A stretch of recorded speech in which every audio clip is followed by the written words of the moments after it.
फ़ायदा तो लिटिगेंट का होगा ही, साथ में क्या है, जो पेंडेंसी बढ़ती जा रही है लगातार, वो भी धीरे धीरे रिड्यूस होगी, कम होगी।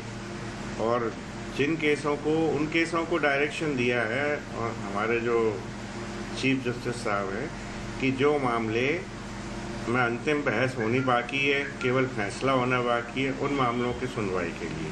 और उसमें भी ये आदेश अपने आप में उचित है, क्योंकि उनने कहा है कि सारे नियम कायदों का पालन किया जाएगा, सोशल डिस्टेंसिंग रखी जाएगी, स्टाफ की 1/3 पर वहाँ पे एंट्री रहेगी, क्लाइंट्स की भी एंट्री कम की जाएगी। तो इस दृष्टिकोण से मामलों की सुनवाई अगर होती है तो उसमें कोई आपत्ति नहीं है और ना होना भी चाहिए। जज और वकील की दूरी भी बहुत अधिक होती है। सोशल डिस्टेंसिंग में 1 मीटर बताइए, यहाँ तो जज डायस पर रहता है और वकील नीचे रहता है, तो कम से कम 2 मीटर 2.5 मीटर के डिस्टेंस वैसे ही हो जाता है। तो इस कंडीशन में सुनवाई होती रहेगी तो लिटिगेंट्स जो हैं, क्लाइंट्स जो हैं, जिनके मुकदमे लंबित हैं, उनको इस बात से लाभ भी होगा और प्रक्रिया धीरे धीरे अपना रूप लेती जाएगी। मामले कम जरूर निपटेंगे, लेकिन अच्छी बात है कि डिस्पोजल होता रहेगा। नहीं तो पेंडेंसी इतनी बढ़ चुकी होगी कि उस समय फिर हाय तौबा मचेगी। जब बिल्कुल कोरोना से अपन कोविड-19 से बाहर आ जाएंगे, उसके बाद एकदम हाय तौबा मचेगी। इसी तरह से हाई कोर्ट में भी रोज हियरिंग चल रही है, वो भी हमारे मुख्य न्यायाधीश महोदय ने फुल कोर्ट मीटिंग में ओपिनियन लिया है, तो उसमें भी रोस्टर रोज आ रहा है। रोजाना ही 10-15 केसों की सुनवाई की जा रही है। आप भी आज अपीयर होते हैं? मैं आज हमारा ऑनरेबल जस्टिस आलूवालिया साहब के यहाँ एक केस था, उसमें 3 नंबर पे वो बेल का मैटर था, जेल में बंद था लड़का फरवरी से, तो उसकी सुनवाई हुई है, अभी फैसला आना बाकी है। फ़ायदा तो लिटिगेंट का होगा ही, साथ में क्या है, जो पेंडेंसी बढ़ती जा रही है लगातार, वो भी धीरे धीरे रिड्यूस होगी, कम होगी।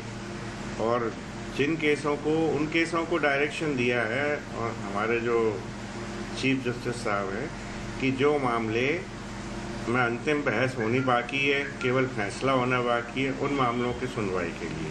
और उसमें भी ये आदेश अपने आप में उचित है, क्योंकि उनने कहा है कि सारे नियम कायदों का पालन किया जाएगा, सोशल डिस्टेंसिंग रखी जाएगी, स्टाफ की 1/3 पर वहाँ पे एंट्री रहेगी, क्लाइंट्स की भी एंट्री कम की जाएगी। तो इस दृष्टिकोण से मामलों की सुनवाई अगर होती है तो उसमें कोई आपत्ति नहीं है और ना होना भी चाहिए। जज और वकील की दूरी भी बहुत अधिक होती है। सोशल डिस्टेंसिंग में 1 मीटर बताइए, यहाँ तो जज डायस पर रहता है और वकील नीचे रहता है, तो कम से कम 2 मीटर 2.5 मीटर के डिस्टेंस वैसे ही हो जाता है। तो इस कंडीशन में सुनवाई होती रहेगी तो लिटिगेंट्स जो हैं, क्लाइंट्स जो हैं, जिनके मुकदमे लंबित हैं, उनको इस बात से लाभ भी होगा और प्रक्रिया धीरे धीरे अपना रूप लेती जाएगी। मामले कम जरूर निपटेंगे, लेकिन अच्छी बात है कि डिस्पोजल होता रहेगा। नहीं तो पेंडेंसी इतनी बढ़ चुकी होगी कि उस समय फिर हाय तौबा मचेगी। जब बिल्कुल कोरोना से अपन कोविड-19 से बाहर आ जाएंगे, उसके बाद एकदम हाय तौबा मचेगी। इसी तरह से हाई कोर्ट में भी रोज हियरिंग चल रही है, वो भी हमारे मुख्य न्यायाधीश महोदय ने फुल कोर्ट मीटिंग में ओपिनियन लिया है, तो उसमें भी रोस्टर रोज आ रहा है। रोजाना ही 10-15 केसों की सुनवाई की जा रही है। आप भी आज अपीयर होते हैं? मैं हमारा ऑनरेबल जस्टिस आलूवालिया साहब के यहाँ एक केस था, उसमें 3 नंबर पे वो बेल का मैटर था, जेल में बंद था लड़का फरवरी से, तो उसकी सुनवाई हुई है, अभी फैसला आना बाकी है।